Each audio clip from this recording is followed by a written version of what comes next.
Fala, Dev, fala pessoal, tudo certo? Bom, neste vídeo eu trouxe aqui os fundamentos de computação em nuvem. É um assunto mais conceitual aí sobre cloud computing. E por que eu quis trazer esse assunto? Porque além desse assunto ser extremamente relevante aí, né, cada vez mais relevante, não pode nem dizer que é a tendência, porque isso já é a realidade já há alguns anos que as empresas vêm adotando aí, tem uma adoção em massa. Mas acontece que muitas vezes a gente não olha para os fundamentos.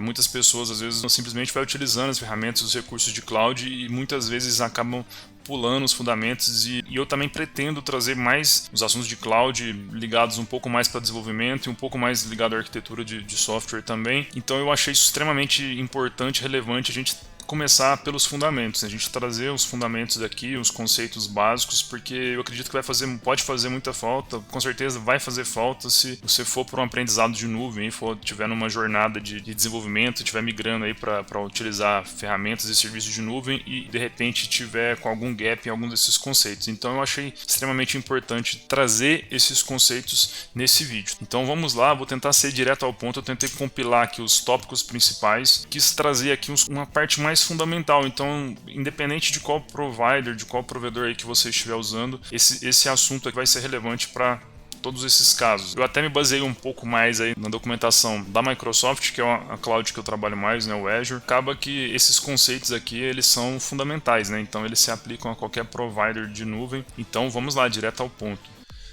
Bom, para começar então, eu sei que muita gente aí já sabe, né? Com certeza já sabe que computação em nuvem não são os computadores voando lá no céu. Trata-se aí de uma grande infraestrutura de redes de vários provedores de nuvem para poder suportar uma série de serviços aí que o pessoal usa e muita gente pode não ter se ligado ainda que está usando aí vários serviços em nuvem, né? Você pode já estar nas nuvens aí e não tá sabendo e não ter se ligado ainda que você está usando ali vários sites, né? Várias ferramentas corporativas de Office, drives de arquivo, por exemplo, você já está usando, eles já estão hospedados em nuvem.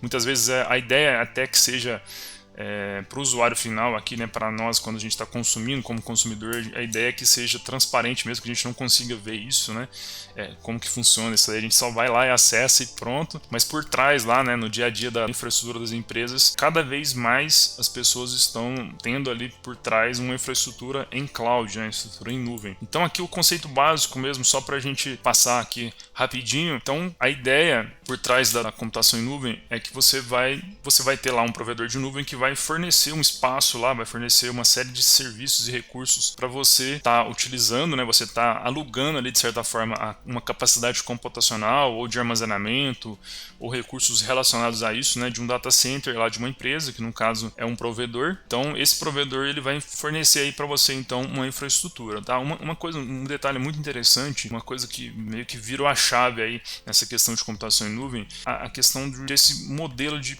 paga conforme uso, né? Você meio que paga ali sob demanda, né? Sobre o que você precisa. Então até tem esse conceito, né? Pay as you go em inglês, que é paga conforme uso, que a gente tem aí de consumir serviços conforme a gente precisa.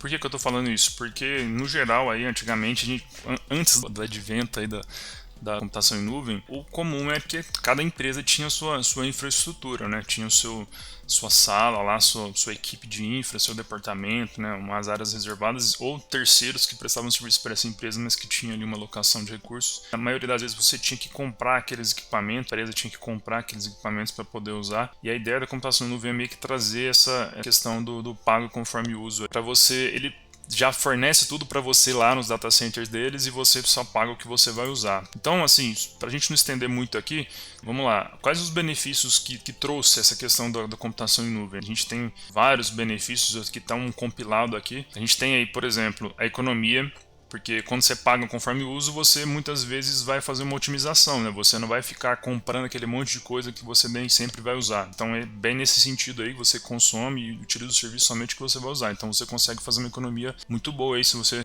fizer esse controle certinho, né? Escalabilidade, dos fatores mais importantes aí também, né? Porque você consegue, é muito mais fácil você muitas vezes você dá um clique lá no seu provedor de nuvem, ou alguns poucos cliques, e você já consegue subir a capacidade do processamento da sua aplicação, do seu servidor lá, para poder suportar uma carga maior, né? Então você consegue aumentar a memória, aumentar HD, aumentar processador, né? Então você consegue fazer isso muito mais rápido que se você fazer, por exemplo, numa infraestrutura física. Você teria que ir lá, comprar mais processador, comprar mais memória RAM, por exemplo, tá? Então normalmente é muito mais fácil, por isso que está aqui, porque é mais fácil de prover, porque normalmente já tem tudo configurado, já tem a interface ali para você, o comando, né? Elasticidade. O que é a elasticidade? Também é muito importante, é você conseguir aí adicionar e remover recursos de uma forma mais sob demanda também, né? Então você consegue, muitas vezes você tinha que, imagino que você tem que fazer isso fisicamente, é muito mais difícil, né? Então você consegue tornar mais elástica aí os seus recursos, né, para suportar as demandas que também podem ser aí variáveis, né? Então de repente você está na Black Friday lá, você quer subir a sua capacidade e você consegue mexer nesse recurso aí para suportar uma carga maior. Então é nesse sentido, tem esses 3 benefícios. Outros 2 aqui muito importantes também, né? Você tem uma facilidade na implantação e atualizações. Imagina que, vamos pensar aqui um pouquinho como desenvolvedor. Você muitas vezes, imagina que você teria que mexer na parte de infra, você teria que saber um pouco mais de infra para poder configurar, ativar algum serviço para você testar a sua aplicação, para você rodar alguma coisa, para você executar algum recurso, alguma opção. Hoje é muito mais fácil, os providers de nuvem, os provedores, eles têm uma série de ferramentas aí, né? Muitos de vocês já devem conhecer várias. É muito mais fácil se a gente for comparar. Então acho que é legal dar essa noção. Às vezes o pessoal que hoje usa a computação em nuvem não tinha noção que antigamente dava tanto trabalho. Vice-versa, né? O pessoal que às vezes está mais acostumado com o modelo antigo, às vezes trabalha no modelo mais on-premise aí, que o pessoal hospeda na própria empresa. Então às vezes não tem essa noção do tanto que facilita essa questão da nuvem. Então por isso é um grande motivo de adoção, né? Que o pessoal tem adotado mais. Você consegue testar recursos muito mais rápido. Imagine isso aí para uma empresa, né? Você consegue focar ali muito mais no negócio em si do que ficar preocupado ali no desenvolvedor, ficar preocupado com infraestrutura de nuvem, até a pessoa de negócio mesmo, né? Ela muitas vezes ela não tem que saber como é que configura e tudo mais, ela só quer ativar o recurso lá e pronto, fazer uma configuração e pronto, tá? Claro, tem muitos recursos lá que são avançados, exigem conhecimento técnico de nuvem, então, mas muitos já são mais facilitados, então isso já ajuda muito aí na questão de facilitar os testes, aí, o desenvolvimento e até o time to market, né? Você conseguir entregar mais rápido algumas soluções, tá? Confiabilidade, próximo tópico. A confiabilidade é no sentido assim, claro, você pode ter uma infraestrutura ali, tem muitas empresas que têm uma infraestrutura profissional, você consegue dar um nível de confiabilidade ali, né? Por exemplo, bancos, empresas grandes aí que você consegue ter uma infraestrutura que dá uma disponibilidade, só que assim, quando você pega na média aí, né, várias empresas pequenas, por exemplo, que muitas vezes não tinha condições de dar uma confiabilidade ali, até uma segurança em alguns casos, física também, né, não só de software, mas segurança física também, de local e tudo mais. Esses cuidados com o serviço, né, essa gestão aí que é feita com todos esses serviços, fica muito mais facilitado quando você tem um provider aí, tipo Microsoft, Amazon, Google, etc. O pessoal já é especializado nisso, então você não tem que preocupar com isso, você delega essa preocupação para eles. Claro, você vai pagar ali por mês o serviço que você vai usar, conforme você precisar, conforme você solicitar e o seu plano. Então, essa questão da confiabilidade é uma questão muito importante. É legal de saber, né? Saber todos esses benefícios. E o mais legal ainda é você ir conhecendo as ferramentas que podem deixar, por exemplo, mais confiável a sua aplicação. Então, isso aí entra até um pouquinho na questão de SLA e tudo mais, mas isso aqui a gente vai ver em outros vídeos, tá? Em medida que for tendo dúvidas também, pessoal, deixa nos comentários. Eu vou procurando fazer novos vídeos e os comentários vão ser muito importantes para isso, tá?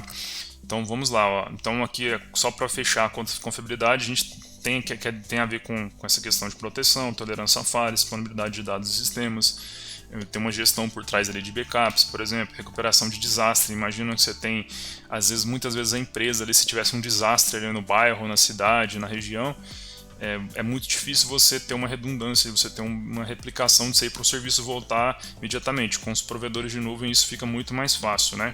Muito mais garantido, porque eles têm infraestrutura em todo mundo, né? Então, quando a gente, só para reforçar o conceito, né, quando a gente fala em provedores de nuvem, em computação em nuvem, de uma forma geral, a gente tem que imaginar que é bem essa figura do globo aqui, né? Você tem uma rede espalhada aí de computadores e recursos, né? Uns data centers gigantescos aí das empresas para fornecer toda essa infraestrutura. Não é, vamos dizer assim, que também não é 100% garantido em alguns casos, mas é muito mais seguro, tende a ser muito mais seguro do que a média aí das empresas, principalmente se a gente for olhar para pequenas e médias empresas.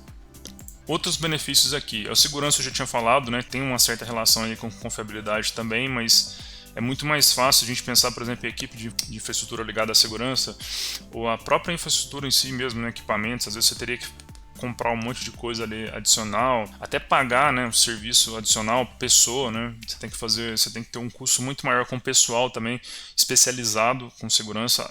Não que você não tenha que fazer isso hoje, porque tem muita gente aí que tem que ser certificado, inclusive em recursos e ferramentas de nuvem. E só que assim, o que é o ponto? O ponto é que você consegue economizar muito, você consegue já utilizar muitos recursos, às vezes muitas vezes sem depender de um profissional especializado. Você não precisa ter um arquiteto específico ali em alguns casos. Em alguns casos você vai precisar, com certeza, né?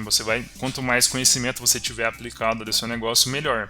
Conhecimento que eu falo em pessoas, né? Ou em equipes e tudo mais. Mas então essa questão da segurança tem muito a ver com isso. E o que eu já tinha falado também é a disponibilidade, né? Imagina que como é que você iria garantir a disponibilidade de um site ali, ficar online, de um aplicativo, web, por exemplo, você deixa garantir a disponibilidade se você não tem uma redundância, uma infraestrutura que dá essa capacidade, né? Então, com a questão da nuvem, melhora muito essa questão da disponibilidade de recursos aí em várias regiões do mundo. Então, se a gente pegar, por exemplo, esses grandes players, né, Amazon, Google e Microsoft, por exemplo, eles têm aí data centers espalhados e todos meio que operando de forma sincronizada para se acontecer um problema ali num data center, numa região, tem formas de você trocar ali e você garantir que isso daí o seu sistema vai continuar disponível, vai continuar funcionando. O site continua disponível lá, continua online. Muitas vezes está acontecendo algum problema por trás lá e eles fazem um ajuste lá, uma configuração que você nem percebe. Muitas vezes você nem percebe que teve esse problema. Então essa é a ideia, né, de garantir disponibilidade. Aí entra também um pouco na questão de SLAs, né, de você ter um contrato ali, uma garantia que isso aí vai funcionar bem para você, para sua empresa. Mas aí a gente já pode especificar um pouco mais esse assunto em outro tópico, porque SLA tem vários detalhes ali, tem a ver com equipe, com planos que você vai fazer também, que os próprios providers oferecem para você, as camadas, preço e tudo mais, mas isso aí a gente vê em outro tópico. Eu comentei aqui das pequenas e médias empresas. Normalmente o pessoal tinha, isso aqui é bem antigo, a figura do CPD da empresa lá, ou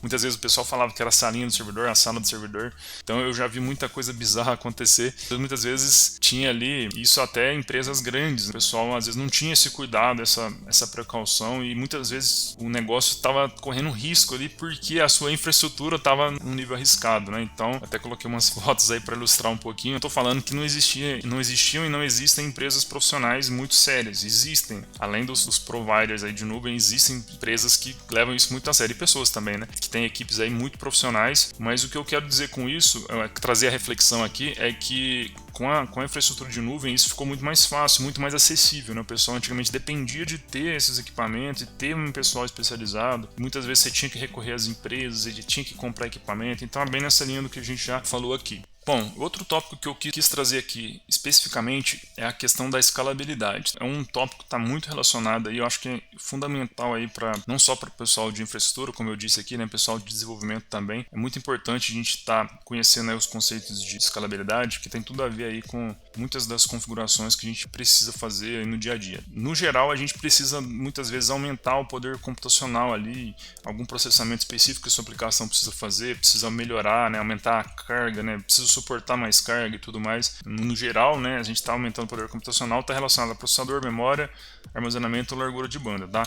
No geral, existem dois tipos aí de escalabilidade, que é vertical e o horizontal. No vertical está mais ligado aí você adicionar mais recursos. Isso vale tanto para infraestrutura física quanto para infraestrutura de nuvem. Você consegue colocar mais memória, colocar mais processador, de repente até adicionar um segundo servidor ali mais parrudo, mais potente. Aqui tem um exemplo, né? Você consegue alocar mais memória RAM para um servidor web, por exemplo, se o seu servidor não está suportando, ou de BD, né, de banco de dados. Você consegue colocar um outro processador ali na sua máquina virtual que já existe e tudo mais, né? Então é nessa linha que vai o scale up. Então tem também o scale out, que é uma coisa que surgiu aí com mais força aí, né? Já é um conceito antigo, né?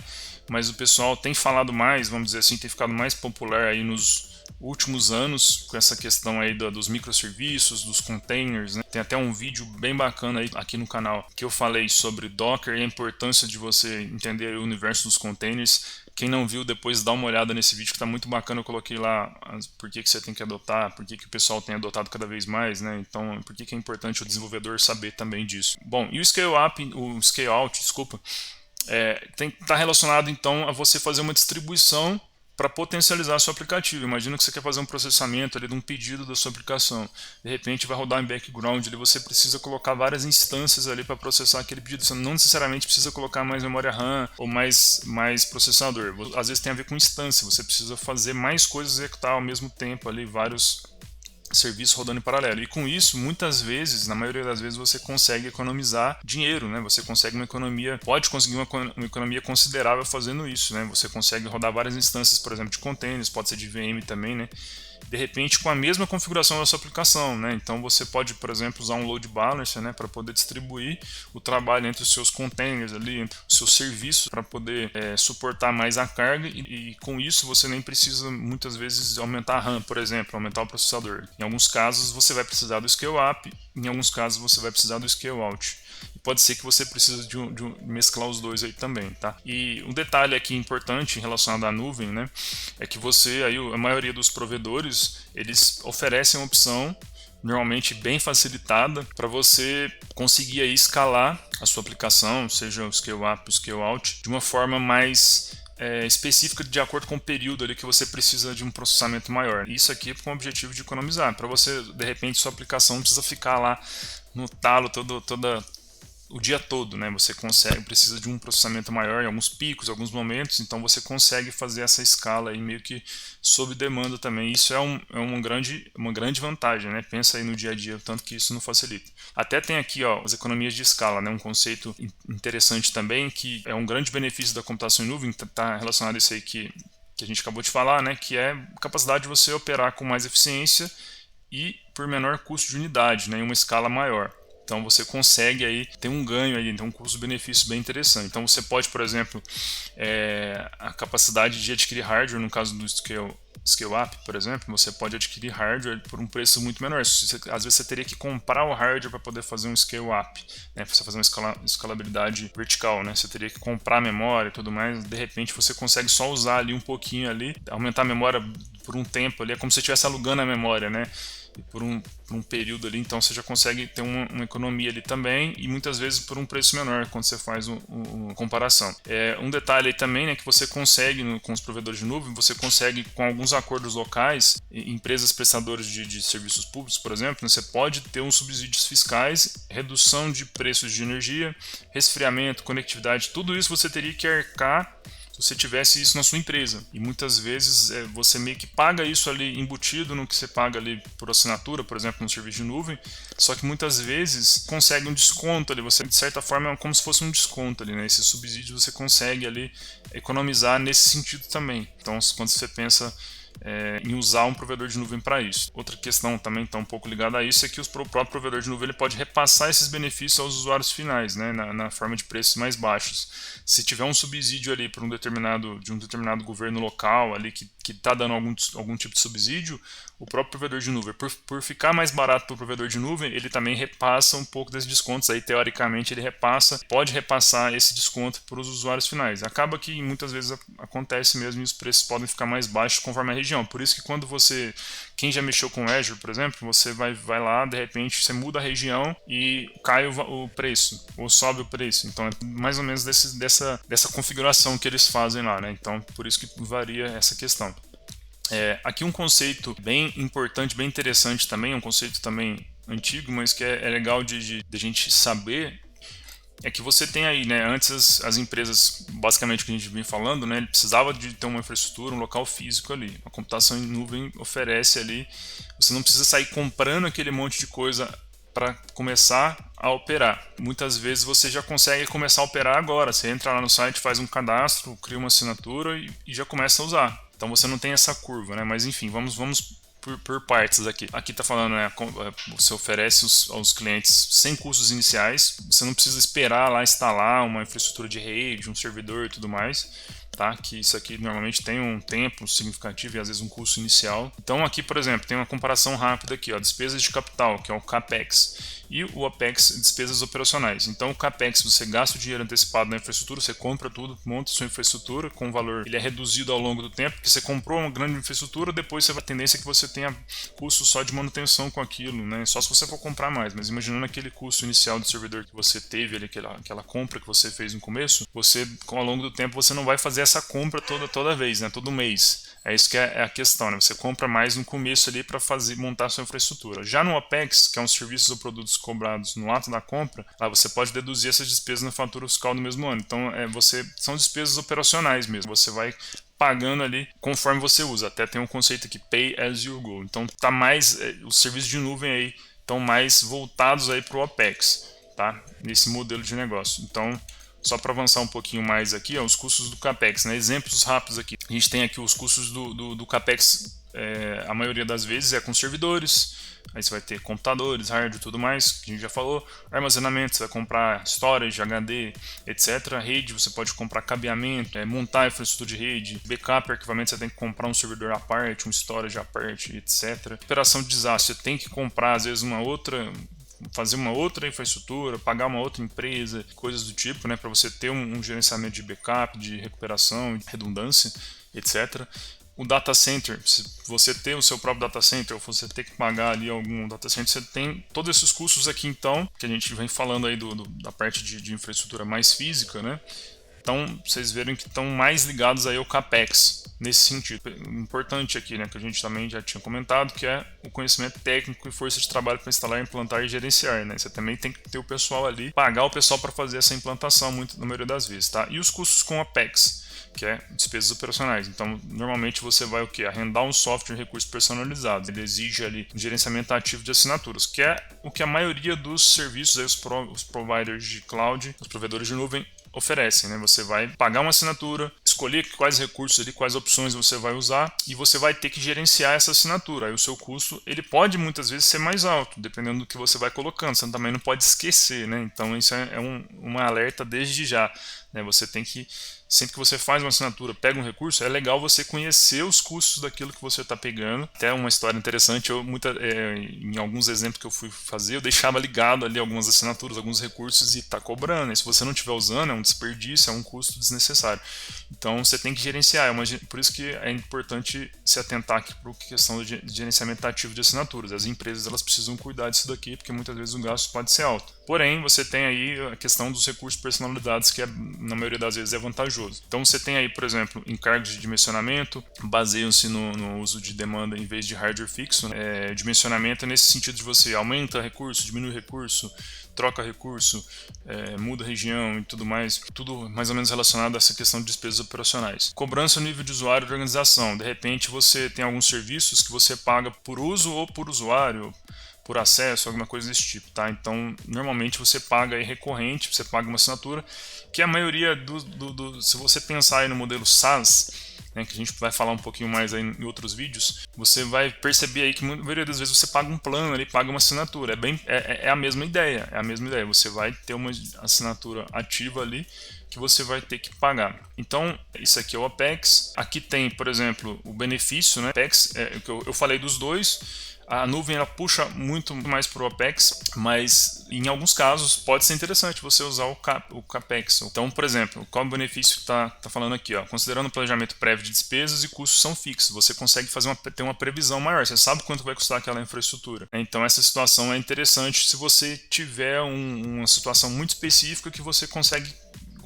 e precisa prever as despesas com antecipação em um período. Então pode ser interessante em muitos cenários. A gente tem que lembrar que existem inúmeros cenários de computação, de necessidades de computação. Então para muitas empresas, inclusive empresas privadas grandes pode não ser interessante. Já vi muitos casos que não é interessante migrar para a nuvem, mas boa parte aí, talvez a maior parte, é interessante que olhem para a nuvem também para aproveitar os benefícios aí do outro lado. Então, por exemplo, benefícios do OPEX aqui. É interessante para experimentar um produto novo, você quer testar um recurso lá, de repente você não precisa comprar aquele monte de coisa, você vai lá, liga, testa, desliga. Então, produto novo, serviço, sem precisar investir em equipamentos e pagar conforme você paga conforme você usa, né? Você pode ligar, desligar. Particularmente interessante para demandas flutuantes, que a gente acabou de falar, né? Elas variam aí conforme você quer testar, conforme você quer utilizar. Ou desconhecidos, né? De repente você não conhece ali, você também não vai comprar um recurso de uma coisa que você não conhece, sair comprando equipamento. Você consegue testar muito mais recursos. Pensa naqueles serviços lá que você quer testar, você não sabe ali que custo que você vai ter, às vezes é até uma forma de você testar quanto que você vai gastar. Você liga, testa um pouquinho, vê estuda ali o faturamento, como que vai ser se você tiver que assinar de forma recorrente, e depois você consegue desligar e ter uma previsão. Então aqui está falando, né, a nuvem permite alteração rápida de infraestrutura de TI, porque ele já faz tudo via painel de gerenciamento praticamente ou por comando. Então é mais fácil de adaptar a mudança nesse sentido.